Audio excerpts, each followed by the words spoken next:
ఇది ఎక్కడి నుంచి ఎప్పుడు వెలిసింది? 1986లో 2 జంటనాగులు వచ్చినాయండి. 2 జంటనాగులు వచ్చి కొత్త గోదావరి నదీ తీరాల నుంచి వచ్చినాయి. 1986లో వచ్చి 2 జంటనాగులు వచ్చి 2 పెన వేసుకుని ఉండేయండి. ఇక్కడ 2 పెన వేసుకుని ఉంటే చాలా మంది తీర్థం కింద వచ్చారు జనాలు. ఎక్కడెక్కడ నుంచి వచ్చి 3 మంది వచ్చారు, కానీ అసలు అదరలేదు బెదరలేదు. రాను రాను ఇంకా అలా ఇది వరకు పూర్వం బొడ చెట్టు ఉండేదండి. ఆ బొడ చెట్టుకే పుట్ట కింద లెగిసిపోయి బొడ చెట్టు అనగారిపోయింది, పుట్ట తయారైపోయింది కాడి నుంచి కూడా వీళ్ళిద్దరూ కూడా అక్కడే కొలువై ఉండిపోయారు. అప్పటి నుంచి కూడా ఆకతాయితనం కానీ చిన్నతనం కాడి నుంచి కూడా నేనే వీళ్ళకి సేవ చేస్తున్నాను. ఇప్పుడు నేను అప్పటి నుంచి అలా చేసుకుని వస్తున్నాను. ఇది అది ఇదిగంటే ఎంత అండి, ఇది ఎత్తు 11 అడుగులు ఎత్తు ఉంటదండి పుట్ట. ఇది కింద నుంచి ఉంటది, ఇది కింద నుంచి ఉంటది 11 అడుగుల ఎత్తు పుట్ట. పౌర్ణానికి ఎదుగుద్ది, అమావాస్య తగ్గుద్ది పుట్ట. దీనికి ప్రత్యేకత ఉంది ఈ పుట్టకి ఏంటి. మంగళవారం బట్టికి ఇంకా అసలు గుడి ఖాళీ ఉండదండి. ఎక్కువగా మనకు వచ్చేది సంతానం గురించే గాని, దాంపత్యం గురించే గాని, చర్మ వ్యాధుల గురించే గాని, ఇతర సమస్యలు పెట్టుకుని మొక్కుకుంటారు.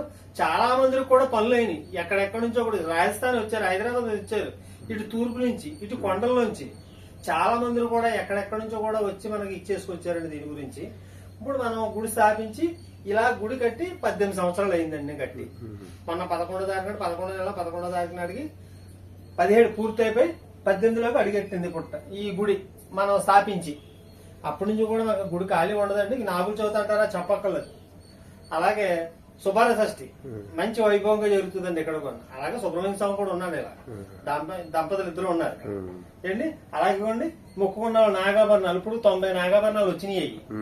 ఒక దాంట్లో మా షష్ఠికి సుబాల షష్ఠికి ఇవన్నీ ఊరేగింపుకి పళ్ళాలు ఎత్తుకుంటారు. అలా ఎత్తుకుని మన ఈ సంబరమటి మంచి వైభవంగా జరుగుతుందండి. ఇది ఈ సెంటర్ ఏమంటారండి? ఇక్కడ ఆర్యపురం శేషయ్యమెట్ట అండి. ఆర్యపురం శేషయ్యమెట్ట అండి.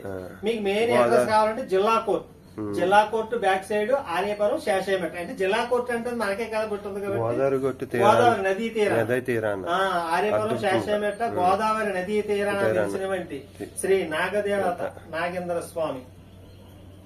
15 అడుగులు ఎత్తు ఉంటదండి. 15 అడుగులు బారు ఇలా ఉంటాయండి. అవి అయినా సరే గోదావరి నదీ స్థానానికి వెళ్ళొచ్చేస్తాయి, నడేట్లోకి వెళ్ళొచ్చేస్తాయండి స్నానాలకి 2ని.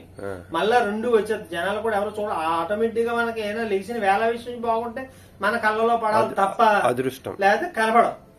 నదీ తీరాన్ని బట్టి నడేట్లోకి వెళ్ళిపోతారు. 2 వచ్చేస్తాయి. ఇక్కడ 2 పెట్టి వచ్చేది ఆ స్థానంలో అక్కడికి వెళ్ళిపోతారు. స్నానం మళ్ళీ రోజు పాలు పెట్టాలండి, డైలీ పాలు పెట్టాలి. వచ్చేస్తాయండి తాగుతారండి బంగారు లాగా అండి. ఇప్పుడు డైలీ పాలు పెట్టాలండి. సుబ్రహ్మణ్య ఒరి దేవసేన వాళ్ళు ఏంటి. అలాగే మనం గుడి తలుపులు తీసినట్టు పుట్ట మీద ఉండడమో, లేదా విగ్రహాల మీద ఉండడం, లేదా పెద్ద సర్పాల మీద ఉండడం జరుగుతుందండి. లేదంటే వేప చెట్టు మీద ఉండడం, లేదా బట్టల మూటల మీద ఉండడం జరుగుతాయి. అంటే అమ్మవారి చీరలు వస్తాయి కదా, ఆ చీరల మీద కూడా అయ్యే ఉంటాయి. అలాగా అయినా సరే మనం ఏమనుకోండి ఎవరి పనులు అలాగే అంతేనండి. మీరు ఇంకా ఎన్నాళ్ళ నుంచి ఇంకా అభివృద్ధి చెందాలి, అభివృద్ధి చెందాలి. గోదావరి తీరాన్ని మనకు చాలా అద్భుతంగా ఉంది. నిజంగానండి ఇది చాలా అద్భుతంగా ఉంది.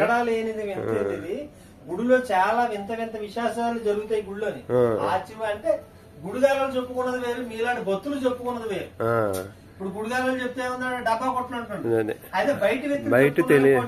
ఇది ఎవరికి తెలియదు అండి, అంతా ఎవరికి తెలియదు. ఎవరికి తెలియదు. మేము దాని గురించే బాధపడుతున్నాం. స్తంభాలు కూడా లేపేసాం. ఇది గోదావరి తీరాన్ని మొత్తం ఇలాగా కొత్త బ్రిడ్జి. ఇదిగో మీకు గోదావరి తీరాన్ని అద్భుతంగా చూడండి. మొత్తం మీరు ఇక్కడికి ఎవరైనా కోరుకున్న కోరికలు తీర్చిన కొంగు బంగారాలు తీరుతారు. ఆయన ఇద్దరు ఉన్నారు, నాగమ్మ తల్లి నాగరాజు గారు ఇద్దరు ఉన్నారు. మీరు ఎవరైనా కోరికలు కోరుకున్నా అద్భుతంగా తీరుతాయి. అది చూడండి. మంగళవారం గుడికాలు మళ్ళీ మంగళవారం ఉదయం 4 తీరుతాం.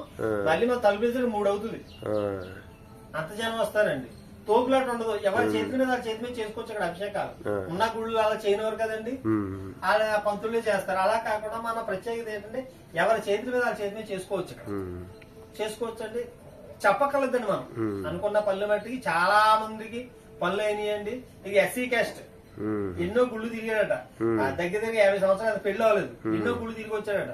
మన గుడికి వచ్చాడు, ఎన్ని వారాలు అనుకున్న పని అయిపోయింది, టైల్స్ చేయించాడు ఆయన.